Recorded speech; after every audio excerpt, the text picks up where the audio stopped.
Hello दोस्तों, कैसे हो आप सब लोग। आज हम एक इम्पोर्टेंट टॉपिक सीएनएस का एंटी एपिलेप्टिक ड्रग के बारे में डिस्कस करने जा रहे हैं। तो देखते हैं एपिलेप्सी। एपिलेप्सी का मतलब होता है मिर्गी, मिर्गी के दौरे आना। इसका दूसरा नाम जो इंग्लिश में आता है वो है कन्वर्जन। जो इनमें ड्रग्स काम आती हैं उनको बोलते हैं anti epileptic anti epileptic drugs या एंटी कन्वर्जेंट ड्रग्स। अब अपन देखते हैं एपिलेप्सी होती क्यों है। तो अपनी बॉडी में एक ब्रेन में एक न्यूरोट्रांसमीटर होता है, वो कौन सा होता है? गाबा। गाबा गाबा होता है गामा अमीनो ब्यूटाइरिक एसिड। गाबा की कमी हो जाती है तो क्या होता है? गाबा की कमी हो जाती है तो क्या होता है? एपिलेप्सी। एपिलेप्सी कब होती है? कि जब गाबा की कमी हो जाती है। और इसमें होता क्या है? ये एक ब्रेन की बीमारी है। ब्रेन की बीमारी है। ब्रेन को क्या बोलते हैं? सेरेब्रम। तो सेरेब्रम तो सेरेब्रल डिसएरिथमिया। ब्रेन का एक मेजर पार्ट है सेरेब्रम। और सेरेब्रम से ही क्या, सेरेब्रम रिदम क्या होती है? कोई भी सीक्वेंस में काम होता है तो उसको बोलते हैं रिदम। और जब ब्रेन का रिदम खराब हो जाता है, ब्रेन का रिदम बिगड़ जाता है तो उसको बोलते हैं सेरेब्रल डिसएरिथमिया। ये क्या होते हैं? ब्रेन के अंदर इलेक्ट्रिकल चेंजेज आते हैं। तो इसमें क्या होती है? Electrical encephalograph, EEG, electroencephalograph. ये एक मशीन होती है जो ब्रेन के अंदर जो इलेक्ट्रिकल चेंजेज होते हैं उनको रिकॉर्ड करने में EEG काम में ली जाती है। EEG में एक टोपी टाइप में होता है, उस टोपी टाइप में कैप टाइप में होती है, उसको सर पर पहना देते हैं। और ये क्या करती है? जो एरिथमिया है, सेरेब्रल एरिथमिया है, उसको जो वो न्यूरॉन्स में जो फ्लो हो रहा है उसको रिकॉर्ड करती है। तो देखते हैं अपन। अब इसके बाद में आता है इसके टाइप ऑफ एपिलेप्सी या टाइप ऑफ सीजर। इसका एक नाम और है, उसको बोलते हैं सीजर। ठीक है, सीजर। अब अपना है क्लासिफिकेशन में क्या? क्लासिफिकेशन किसका? ड्रग्स का नहीं। क्लासिफिकेशन पहले आता है कन्वर्जन का। कन्वर्जन क्लासिफिकेशन इसमें होता है सिंपल। इसमें होता है, एक होता है जनरलाइज्ड सीजर।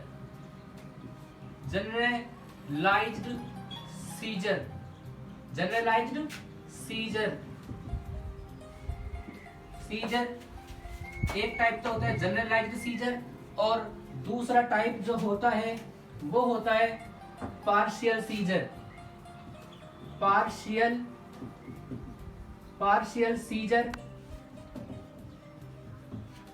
सीजर क्यों बोलते हैं? क्योंकि ये बहुत ही माइल्ड और बहुत ही कम होता है, इसलिए पार्शियल सीजर बोलते हैं। और ये पूरी बॉडी में, यानी इसमें मोस्टली चीजें अफेक्ट होती हैं, इसलिए इसको बोलते हैं जनरलाइज्ड सीजर। अब जनरलाइज्ड सीजर है, इसका एक सब टाइप आता है, उसको बोला जाता है, पहला टाइप जो है वो है ग्रांड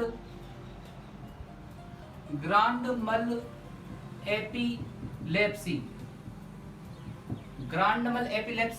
और ग्रांड मल एपिलेप्सी का दूसरा नाम है, इसको बोलते हैं टॉनिक क्लोनिक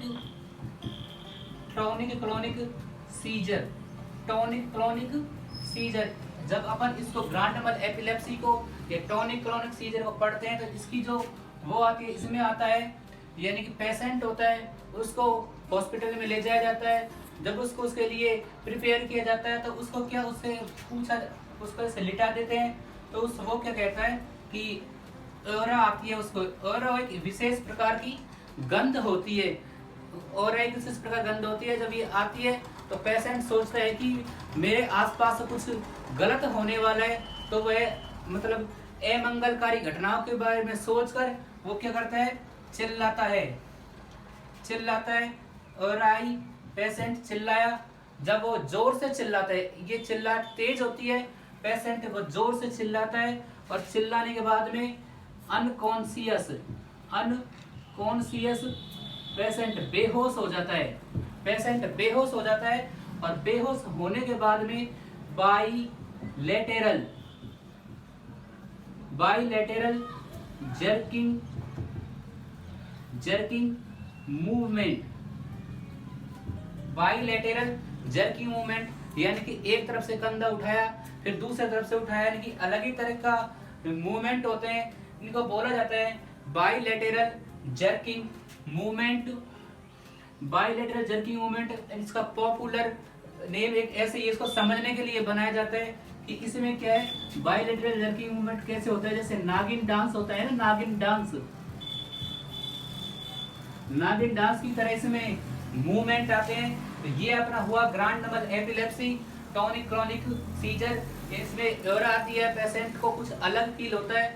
जब पेशेंट को कुछ अलग फील होता है तो पेशेंट क्या करता है, चिल्लाता है, जोर से चिल्लाता है, और चिल्लाने के बाद बेहोश हो जाएगा, और बेहोश होने के बाद में बाईलेटरल जर्किंग मूवमेंट होते हैं। इसके बाद में जो अगला अपना टाइप आता है वो आता है पेटिट माल एपिलेप्सी। पेटिट माल एपिलेप्सी इसको बोलते हैं एब्सेंस सीजर। क्या होता है, पेटिट माल एपिलेप्सी, पेटिट माल एपिलेप्सी, और इसको बोलते हैं एब्सेंस सीजर। ठीक है, सबसे पहले तो ये सोचने की बात है कि पेटिट माल एपिलेप्सी किन में होती है। ये most common in child. Exam में क्वेश्चन आ सकता है कि कौन सी एपिलेप्सी मोस्ट बच्चों में कॉमनली देखी जाती है, तो वो होती है पेटिटमल एपिलेप्सी। पेटिटमल एपिलेप्सी को समझने के लिए अपन जैसे अपने बचपन में जाएं तो अपन ने एक वो होता है जैसे स्टेच्यू बोला जाता है, और एक जैसी कंडीशन में आदमी खड़ा हो जाता है, ऐसे जैसे डेड, जैसे उसकी जगह अपन देखते हैं, जैसे खेलते हैं तो कोई दूसरा अगर देखता है उनको, तो किसी के एक्शन एक स्पेसिफाई एक्शन होता है, हर किसी का अलग अलग होता है। तो जैसे कुछ बच्चे खेल रहे होते हैं, जैसे बोला स्टेच्यू, तो जो बच्चे की स्टेच्यू बोलते समय जैसी पोजीशन थी वो उसी पोजीशन में अपने आप को मेंटेन करता है। जब मेंटेन कर लेता है, जैसे ऐसे है तो ऐसे ही रहेगा, जैसे कोई सीधा खड़ा है तो सीधा ही खड़ा रहेगा। कुछ भी जैसे अगर नॉइज पोल्यूशन कुछ भी हो रहा है तो वो बिल्कुल हिलेंगे डुलेंगे नहीं। तो देखने पर कैसे लगेंगे कि एज ए पुतले की तरह लगेंगे, स्टेच्यू की तरह लगेंगे। और अगर इसको ज्यादा डीपली जाया जाए तो इसमें बोला जाता है डे ड्रीमिंग।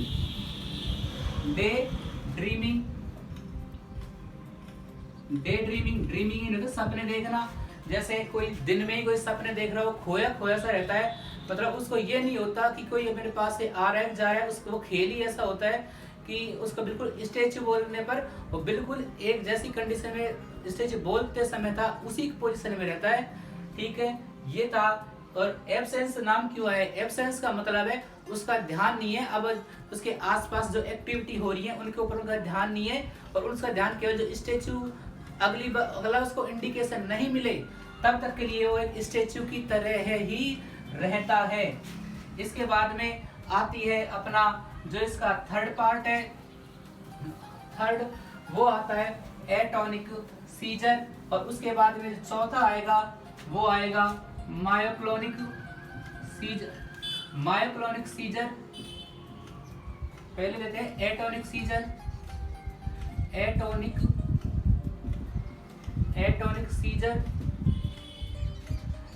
सीजर क्या होता है, एटोनिक यानी जिसके अंदर टोन गायब होती है। जब आदमी की जब किसी भी चीज की टोन गायब होती है तो वो खुद का पोस्चर बैलेंस वगैरह पोस्चर को मेंटेन नहीं कर पाता है। तो इसमें क्या होता है, सडन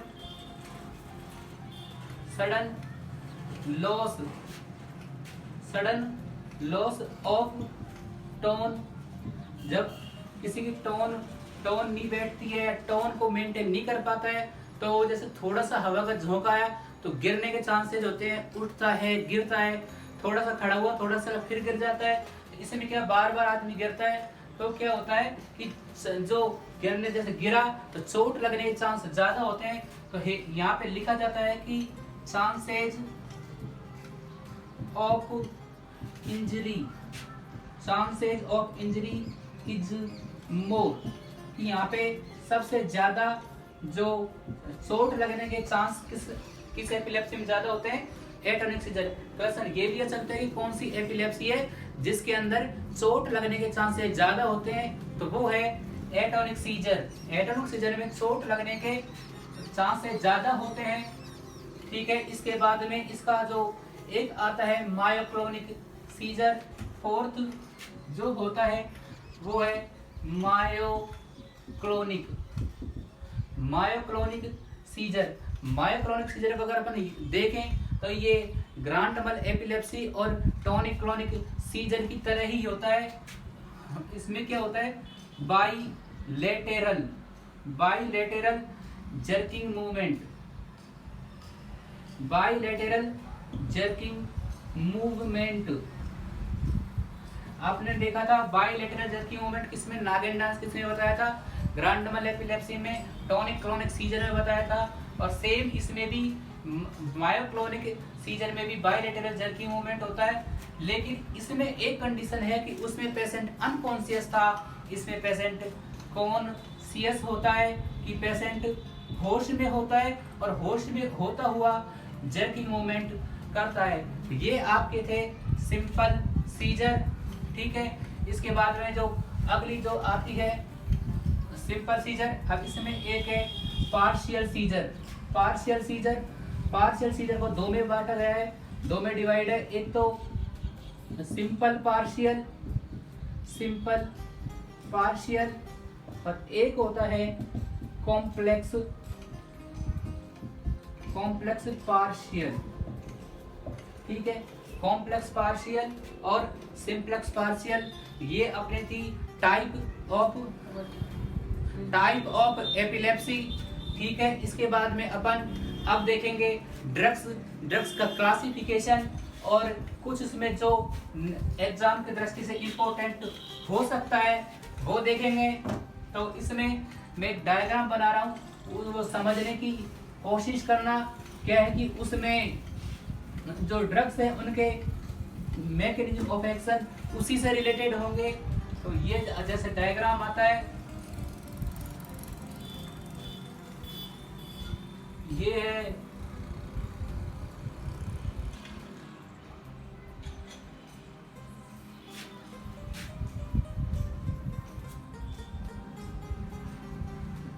ठीक है। ये एक क्या एक बॉडी के अंदर सेल है, और सेल के अंदर जैसे अपन रिसेप्टर पढ़ेंगे तो उनमें एक चीज आती है intrinsic ion channel receptor. Intrinsic ion channel receptor, ये पहले ये क्या ऐसे अटैच में रहता है, इसके बीच में कुछ भी यानी कि पासिंग के लिए नहीं रहता है। लेकिन जब एक्शन होता है तो ये चैनल खुलता है, और ये चैनल खुलने के बाद में आयंस का मूवमेंट बढ़ता है, ठीक है। तो ये यहाँ पे ये होता है सोडियम चैनल, सोडियम चैनल होता है, उसका मूवमेंट होता है, वो तो इस वाले से होता है, यानी कि फर्स्ट वाले से होता है सोडियम चैनल मूवमेंट, और यहाँ से होता है कैल्शियम मूवमेंट, ठीक है। तो यहाँ पे जो ड्रग्स काम करेंगी वो सोडियम ब्लॉकर होंगी, और यहाँ जो ड्रग काम करेंगी वो कैल्शियम चैनल ब्लॉकर होंगी। और ये अपन ने देखा था कि एपिलेप्सी में कौन सा रिसेप्टर होता है, गाबा रिसेप्टर। तो ये गाबा रिसेप्टर होता है, गाबा रिसेप्टर होता है, और ये इसके अंदर इंट्रिंसिक आयन चैनल एक ये पोर होता है, और यहाँ से एक्शन का मूवमेंट होता है, ठीक है। तो अपन देखें कि अपने पास में कितनी कैटेगरी की वो हो गई कि एक तो सोडियम चैनल ब्लॉकर, एक कैल्शियम, और एक तो सोडियम मूवमेंट, एक कैल्शियम मूवमेंट, एक गाबा के थ्रू जो एक्शन होगा, तो ये ड्रग का जो मैकेनिज्म एक्शन होगा इन 3 मेन प्रोसेस से होगा। तो जैसे सोडियम चैनल के थ्रू काम करेंगी वो ड्रग्स, उनके एग्जाम्पल हैं PCVLT, PCVLT, फेनेटोइन, कार्बामाजिपाइन, वालपोरिक एसिड, लेवोट्राइजिन और थायोइनोपिरिडीन। ठीक है, गाबा ये सॉरी कैल्शियम के थ्रू जो ड्रग्स काम करेंगी वो होंगी EPV, एथोसक्सीमाइड, टोपाइरामेट और वालपोरिक एसिड। वालपोरिक एसिड, देखो ये भी वालपोरिक एसिड है और ये भी वालपोरिक एसिड है, और ये जो है यहाँ पे वो होता है, 2 ड्रग्स काम करेंगी, एक तो वीगाबेट्रीन और एक वालपोरिक एसिड। ठीक है, वालपोरिक एसिड और वीगाबेट्रीन, और जो एक जैसे ये गाबा है तो गाबा पर ही डायरेक्ट काम करेगी, वो है गाबापेंटीन। गाबापेंटीन डायरेक्टली गाबा पर काम करेगी। तो एक ड्रग कौन सी आती है, गाबापेंटीन। तो अपन ने देखी ड्रग फेनेटोइन, कार्बामाजिपाइन, वालपोरिक एसिड, लेवोट्राइजिन और थायोइनोपिरिडीन। इसके बाद में वीगाबेट्रीन और वालपोरिक एसिड। इसके बाद में एथोसक्सीमाइड। ये ड्रग कौन सी है,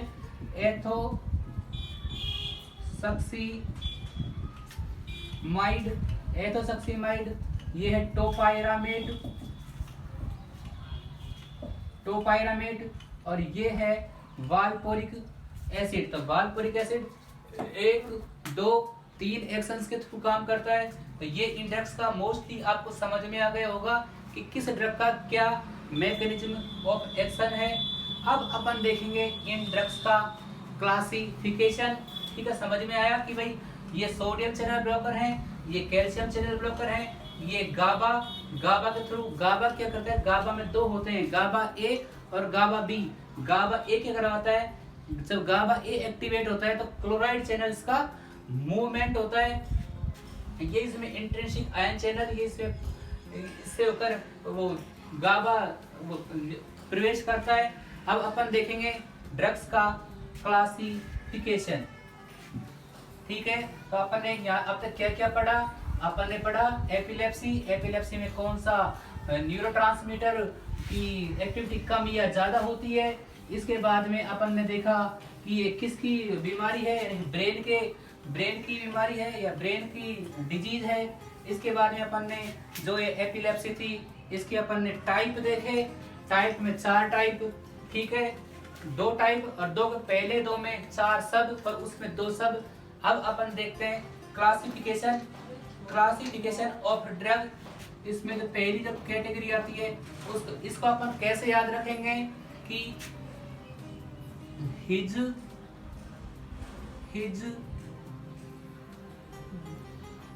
वेब।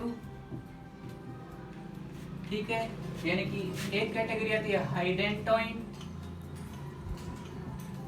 एक आती है इम्यूनोस्टिल बीन। अगली कैटेगरी जो आती है वो आती है सक्सीमाइड, ये आती है बेंजोडाइएजेपिन्स, ये आती है एलिफेटिक कंपाउंड्स जिनके अंदर एलिफेटिक रिंग रहेगी। ये आती है बारबिचुरेट।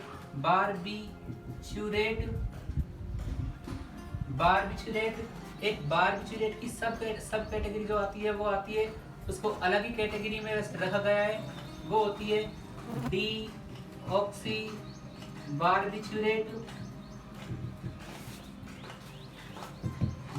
बारबिचुरेट।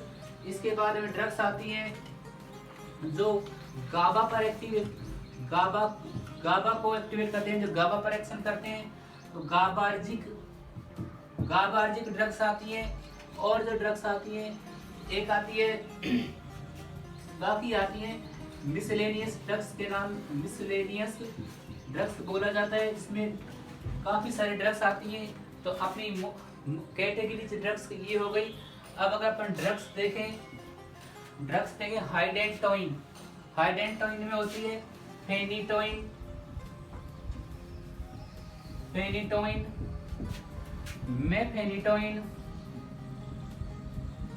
मेफेनिटोइन और एथोटोइन, ठीक है। इम्यूनोस्टिमुलेंट्स जो कैटेगरी है उसमें एक ड्रग आती है, वो आती है कार्बामाजेपाइन। एक जो कैटेगरी है सक्सिनिमाइड में आती है ड्रग एथोसक्सिमाइड और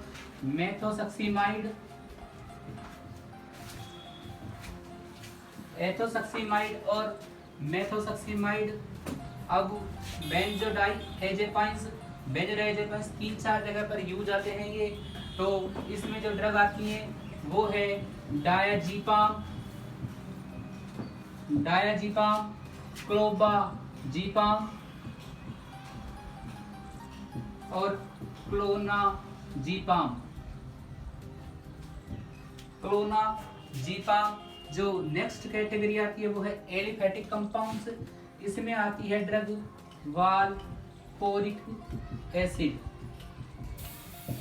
वालपोरिक एसिड आती है। और जो नेक्स्ट कैटेगरी है बारबिचुरेट, इसमें 2 ड्रग आती हैं, 2 या 3। PM, इसे याद करना है, यानी कि इनोबार्बिटोन, मेफोबार्बिटोन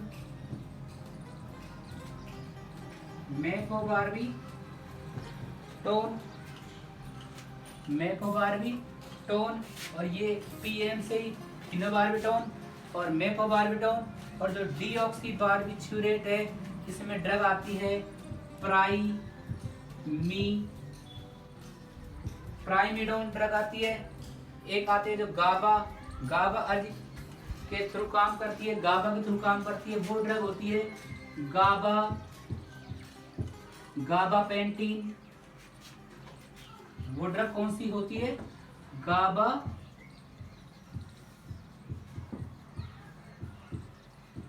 गाबापेंटीन। और जो मिसलेनियस कैटेगरी है उसमें काफी सारी ड्रग्स आती हैं, जैसे टोपाइरामेट,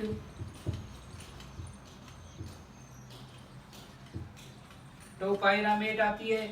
तो ये अपना एक क्लासिफिकेशन हुआ ड्रग्स के बारे में। हाइडेंटोइन, फेनेटोइन, मेफेनेटोइन और एथोटोइन। इम्यूनोस्टिमुलेंट्स, इसमें ड्रग आती है कार्बामाजिपाइन और सक्सिनिमाइड में एथोसक्सिमाइड और मेथोसक्सिमाइड। इसके बाद में बेंजोडाइएजेपाइंस, इसमें डायजीपाम, क्लोनाजीपाम 3 ड्रग्स आती हैं। एलिफेटिक कंपाउंड्स, इसमें आते हैं वालपोरिक एसिड, पोटेंट ड्रग है। बारबिचुरेट में ड्रग आती हैं P और M। PM से याद रखना है इनोबार्बिटोन और मेफोबार्बिटोन।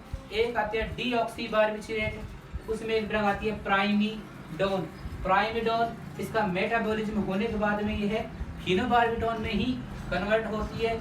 एक आती है गाबा अर्जिक, जो गाबा के थ्रू काम करती है, वो होती है गाबापेंटीन। और मिसलेनियस ड्रग वो है टोपाइरामेट। अब जैसे मैंने आपको इनका क्लासिफिकेशन बताया कि जैसे फेनेटोइन में अपन ने दिखा था PCBLT, उसी से फेनेटोइन और कार्बामाजिपाइन, इन दोनों क्या हो गया mechanism of action, sodium channel को ब्लॉक करती है। मैंने बताया था इधर सोडियम उधर कैल्शियम और बीच में गाबा, ठीक है। इन सब का क्या हो गया सोडियम चैनल ब्लॉकर। इसके बाद में एथोसक्सिमाइड आपको बताया था बाद में कि ETV, यानी कि इनका क्या हो गया कैल्शियम चैनल को ब्लॉक करती हैं ये, ठीक है, कैल्शियम चैनल को ब्लॉक करती हैं। फिर बेंजोडाइएजेपाइंस, डायजीपाम और क्लोनाजीपाम और बारबिचुरेट, इनोबार्बिटोन और मेफोबार्बिटोन, ये 2 कैटेगरी हैं यानी कि डायजेपाम और फिनोबार्बिटॉन, ये वाली जो ड्रग्स हैं ये डायरेक्टली गाबा के ऊपर काम करती हैं, यानी कि गाबा रिसेप्टर है तो गाबा के एक्शन को बढ़ाती है। एलिफेटिक कंपाउंड, इसमें वाल्पोरिक एसिड, ये इंपॉर्टेंट ड्रग है, हाईली पोटेंट ड्रग है, इस कैटेगरी की सबसे हाईली एक्टिव ड्रग है। और इसका मैकेनिज्म ऑफ एक्शन वही पीसीवी वी से वाल्पोरिक एसिड, इसका भी क्या हो गया mechanism of action, sodium channel blocker. इसके बाद में बारबिचुरेट, ये आपको बता ही दिया, और डीऑक्सी बारबिचुरेट, इसमें एक ड्रग आती है प्राइमीडॉन। फिर गाबा अर्जिक ड्रग वो होती है जो गाबा के एक्शन को बढ़ाती हैं। भाई अपन ने शुरू में ही देखा था कि गाबा अर्जिक ड्रग, इसमें गाबा इंपॉर्टेंट गाबा रिसेप्टर की इसमें कमी हो जाती है, तो ये सब क्या करते हैं, गाबा के एक्शन को बढ़ाती हैं। अब इनका वे अलग अलग है, कोई किस वे से बढ़ा रही है, तो ये ड्रग ऐसी है इसका कोई वे नहीं है, ये है डायरेक्टली गाबा के ऊपर काम करती है और गाबा के एक्शन को बढ़ाती है, ठीक है। और फिर इसके बाद में आती है मिसलेनियस ड्रग्स में एक एग्जांपल है टोपाइरामेट। तो ये थी आपकी ड्रग्स और ड्रग्स का क्लासिफिकेशन। इसके बाद हम देखेंगे 2-3 ड्रग्स हैं जो एग्जाम में पूछी जाती हैं, इंपॉर्टेंट ड्रग्स हैं, तो उनके बारे में थोड़ा सा डिस्कशन करेंगे, उनका मैकेनिज्म ऑफ एक्शन, उनका साइड इफेक्ट और यूजेज क्या क्या है, और कुछ जैसे एटॉनिक सीजर है, इसमें कौन सी ड्रग काम आती है, तो कुछ यानी कि इनके बारे में भी देखेंगे, कुछ स्पेशलाइजेशन को स्पेसिफिक जो यूज होगा उसके बारे में देखेंगे। तो क्लासिफिकेशन अपना हो गया, तो अब अपन लेते हैं PCVLT। आपको पता है ये सब सोडियम चैनल को ब्लॉक करती हैं, ठीक है, सोडियम चैनल को ब्लॉक करती हैं। तो अपन देखते हैं शुरू में फर्स्टली अपन देखेंगे फेनिटोइन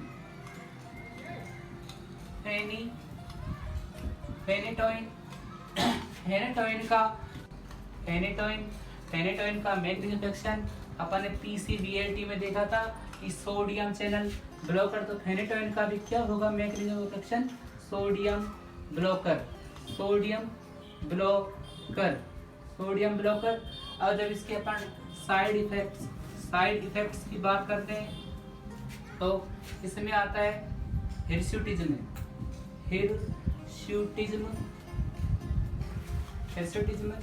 और आता है हाइपरग्लाइसीमिया। हिर्सुटिज्म क्या होता है, यानी कि increase hairs on face of female, यानी कि फीमेल में अनवांटेड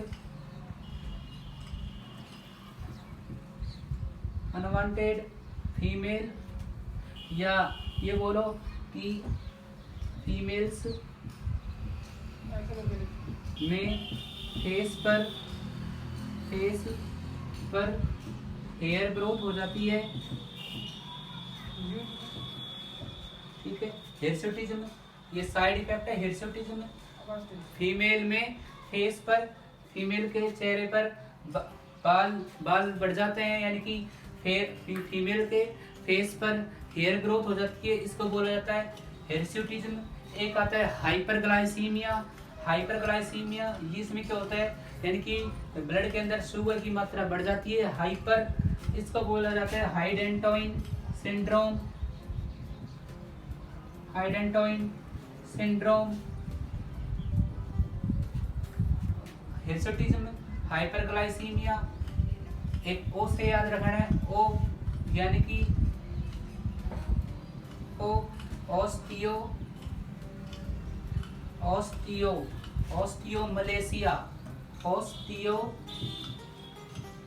ऑस्टियोमलेशिया, ये बोन से रिलेटेड डिजीज है, इसमें बोन कमजोर हो जाती है, ऑस्टियोमलेशिया। और एक आता है मेगालोब्लास्टिक एनीमिया।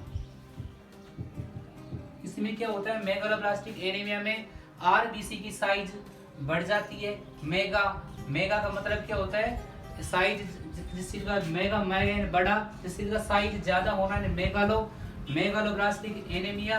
तो अपनी ड्रग कंप्लीट हुई, फेनिटोइन, मैकेनिज्म ऑफ एक्शन और एडवर्स इफेक्ट या साइड इफेक्ट। इसके बाद में अपनी जो नेक्स्ट ड्रग आती है वो है कार्बामाजिपाइन। ठीक है, कार्बामाजिपाइन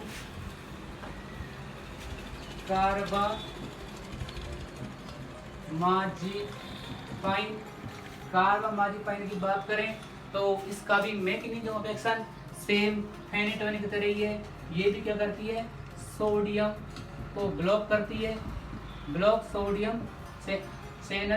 सोडियम चैनल को ब्लॉक करती है। ठीक है, ये भी क्या करती है, सोडियम चैनल को ब्लॉक करती है। अब अपन इसके देखेंगे साइड इफेक्ट। कार्बामाजिपाइन के क्या साइड इफेक्ट है, तो इसके साइड इफेक्ट जो आते हैं वो एक तो आता है एटेक्सिया आता है। ठीक है, इसका साइड इफेक्ट क्या है, एटेक्सिया और वर्टिगो इसके साइड इफेक्ट होते हैं। इसके बाद में अपन इसका मैकेनिज्म ऑफ एक्शन क्या हो गया, सोडियम चैनल को ब्लॉक करती है और एटेक्सिया इसका साइड इफेक्ट है। इसके बाद में जो ड्रग आती है वो आती है अपनी वाल्पोरिक एसिड। और जो कार्बामाजिपाइन है ये क्या है, ये प्रेगनेंसी में भी अवॉइड करती है। इसके बाद में ड्रग अपन देखते हैं वाल्पोरिक एसिड। ये भी इंपॉर्टेंट ड्रग है। इसका भी मैकेनिज्म ऑफ एक्शन क्या है, वही यहाँ से कॉपी हो रहा है, सोडियम चैनल ब्लॉकर वाल्पोरिक एसिड। इसका जो साइड इफेक्ट है वो क्या होता है, इसका जो साइड इफेक्ट होता है वो होता है लॉस ऑफ हेयर। एक आता है curling of hair, loss of hair यानी कि बालों की कमी होना। कर्लिंग ऑफ हेयर, कर्लिंग होता है घुंघराले, यानी बालों की कर्लिंग होना, यानी घुंघराले टाइप में बाल हो जाना। ये किसके साइड इफेक्ट है, वाल्पोरिक एसिड के, लॉस ऑफ हेयर और कर्लिंग ऑफ हेयर। ठीक है, ये किसके साइड इफेक्ट है, वाल्पोरिक एसिड के। वाल्पोरिक एसिड के बाद में अपनी जो ड्रग आती है वो अपन देखते हैं कि फेनिटोइन हो गई, कार्बामाजिपाइन हो गई। इसके बाद में अपन देखते हैं बेंजोडाइज, बारबिचुरेट्स हैं,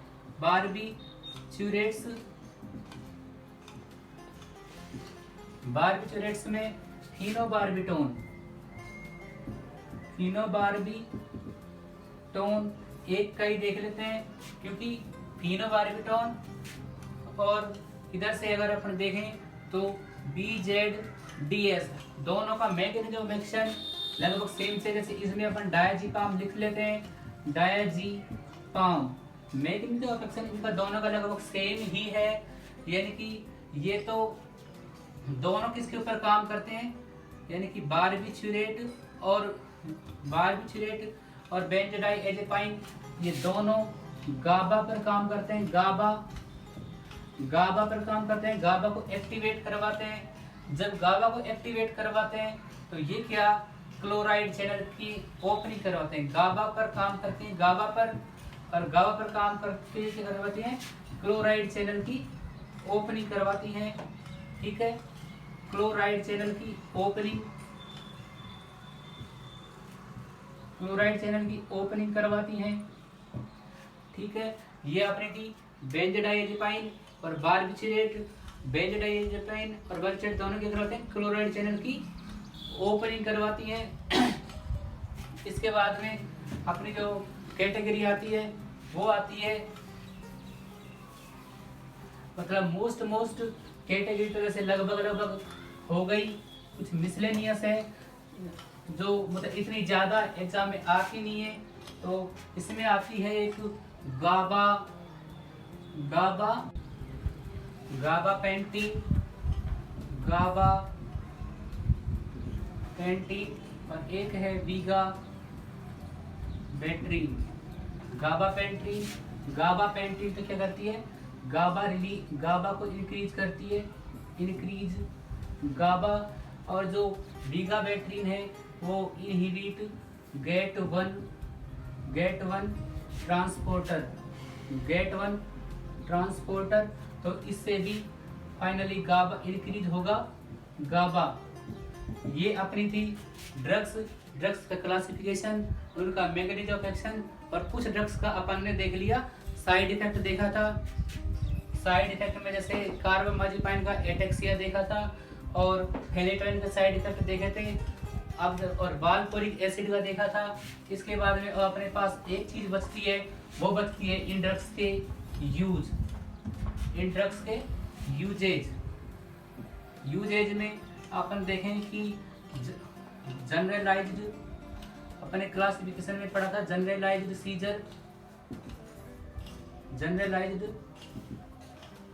सीजर एक पढ़ा था अपन ने, यानी वो एब्सेंस सीजर एक पढ़ा था, मायोक्लोनिक सीजर और एटोनिक सीजर। अब इन क्लासिफिकेशन की बात करें, ड्रग्स कौन सी यूज आती है, तो जनरलाइज्ड सीजर, इसमें तो आपको याद करना है फेनिटोइन और कार्बामाजेपाइन। जो एब्सेंस सीजर है इसमें एथोसक्सीमाइड काम में आती है। और मायोक्लोनिक और एटोनिक, इसमें वाल्पोरिक एसिड ड्रग काम में आती है, यानी कि वाल्पोरिक एसिड इसमें भी काम में आती है, इसमें भी आता है, इसमें भी आती है। तो वाल्पोरिक एसिड पोटेंट रखी हुई, क्योंकि ये 2-3 जगह पर यूज आती है। तो जनरलाइज्ड सीजर इसमें कौन सी ड्रग बताई, फेनेटोइन और कार्बामाजिपाइन, एब्सेंस में एथोसक्सीमाइड, मायोक्लोनिक में वाल्पोरिक एसिड, एटोनिक में वाल्पोरिक एसिड। अगर इसकी अपन बात करें केवल एब्सेंस सीजर में एथोसक्सीमाइड और एक ड्रग और यूज आती है, वो है टोपाइरामेट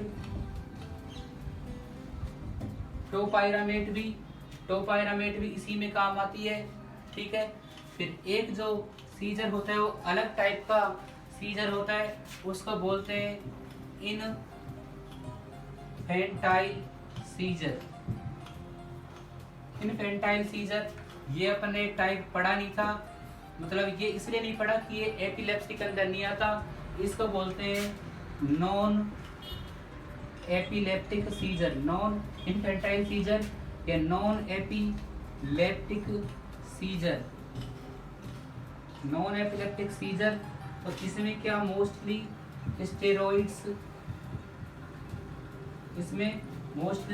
स्टेरॉइड्स यूज आते हैं। तो अपन ने देखा ड्रग्स एपिलेप्सी देखी, एपिलेप्सी का वो न्यूरोट्रांसमीटर देखा, गाबा का एक्शन देखा। इसके बाद में टाइप ऑफ एपिलेप्सी, इसमें अपन ने 2 तरीके से जनरलाइज्ड और कॉम्प्लेक्स। जनरलाइज्ड में देखा अपन ने टॉनिक क्लोनिक सीजर। इसके बाद में एब्सेंस सीजर को पेटिटमल एपिलेप्सी बताया। इसके बाद में एटोनिक सीजर और मायोक्लोनिक सीजर, ये अपन ने देखे। इसके बाद में अपन ने देखा ड्रग्स का क्लासिफिकेशन और उनके इम्पोर्टेंट साइड इफेक्ट, जैसे वाल्पोरिक एसिड का loss of hair, curling of hair, और कार्बामाजिपाइन का एटेक्सिया वर्टिगो, और आपको वो फेनेटोइन का हॉटमलाइका से हाइपर मतलब ऑस्टियोमलेशिया, टेरेटोजेनिक। अब अगर अपन देखें कोई पूछे कि टेरेटोजेनिक क्या होते हैं, टेरेटोजेनिक ड्रग होती है, 2 ड्रग है टेरेटोजेनिक है, एक तो